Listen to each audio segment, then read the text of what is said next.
పశ్చిమ గోదావరి జిల్లాలో దారుణం జరిగింది. ప్రేమ పేరుతో వెంటపడి వేధిస్తూ ఏలూరు మండలం చాటపరులో ఓ బాలికపై ఇద్దరు కిరోసిన్ పోసి నిప్పంటించారు.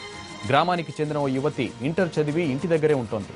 అదే ప్రాంతానికి చెందిన యువకుడు కొద్ది కాలంగా ప్రేమ పేరుతో ఆమెను వేధిస్తున్నాడు. ప్రేమను అంగీకరించకపోవడంతో ఆ యువకుడు తన స్నేహితుడితో కలిసి ఆమెపై కిరోసిన్ పోసి నిప్పంటించాడు. తీవ్రంగా గాయపడిన యువతిని ఏలూరు ప్రభుత్వాసుపత్రికి తరలించారు. ఆమె పరిస్థితి విషమంగా ఉందని తెలిపారు వైద్యులు. పోలీసులు దర్యాప్తు చేస్తున్నారు. ఇక ఏలూరు మండలం చాటపరిలో జరిగిన దారుణ సంఘటనకు సంబంధించి మరిన్ని వివరాలు మా ప్రతినిధి మల్లికార్జున్ అడిగి తెలుసుకుందాం. మల్లికార్జున్, ప్రస్తుతం బాలిక పరిస్థితి ఎలా ఉంది? ఆ యువకులను అదుపులోకి తీసుకున్నారా పోలీసులు? సంతోష్, ఈ రోజు మధ్యాహ్నం ఏలూరు రూరల్ పరిధిలోని చాటపర్రు గ్రామంలో ఈ దారుణం చోటు చేసుకుంది. ఒక బాలిక ఇప్పుడు ఇంటర్మీడియట్ ఫస్ట్ ఇయర్ చదువుతోంది. ఈ అదే గ్రామానికి చెందినటువంటి వికీ అనే యువకుడు తనని కొంతకాలంగా ప్రేమ పేరుతో వేధిస్తున్నాడు. ఆ యువకుడి వేధింపులు తట్టుకోలేక తల్లిదండ్రులు ఆ బాలికని కాలేజ్ ఇంటర్ ఫస్ట్ ఇయర్ కూడా మాన్పించి ఇంట్లోనే ఉంచారు. ప్రస్తుతం ఆమె ఎగ్జామ్స్ కూడా రాయాల్సి ఉంది. వాటి ఎక్కడికి పంపించకుండా ఇంట్లోనే ఉంచారు.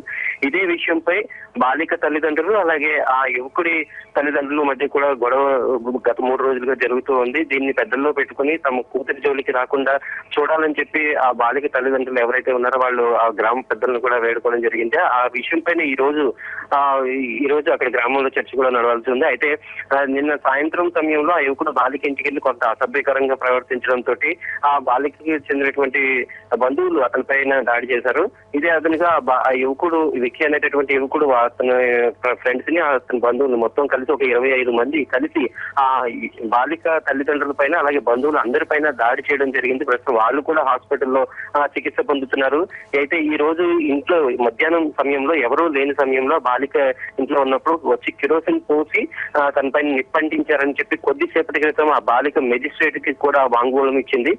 ఈ మెజిస్ట్రేట్ కి వాంగ్మూలం ఇచ్చిన తర్వాత పోలీసులు అలర్ట్ అయ్యారు. ప్రస్తుతం ఆ యువకులు ఇద్దరిని విక్కి చాటపరి గ్రామంలో కొద్దిగా ఆకరాయిగా తిరిగేటటువంటి యువకులుగా వాళ్ళని గుర్తించారు. అతను వాళ్ళ ఇద్దరు పేర్లు కూడా విక్కీ అలాగే పెద్ద విక్కీ చిన్న విక్కీ అని ఇద్దరు అన్నదమ్ములుగా పోలీసులు గుర్తించారు. ప్రస్తుతం పోలీసులు వాళ్ళిద్దరు పరారులోనూ వాళ్ళిద్దరిని పట్టుకునేందుకు ప్రయత్నిస్తున్నారు.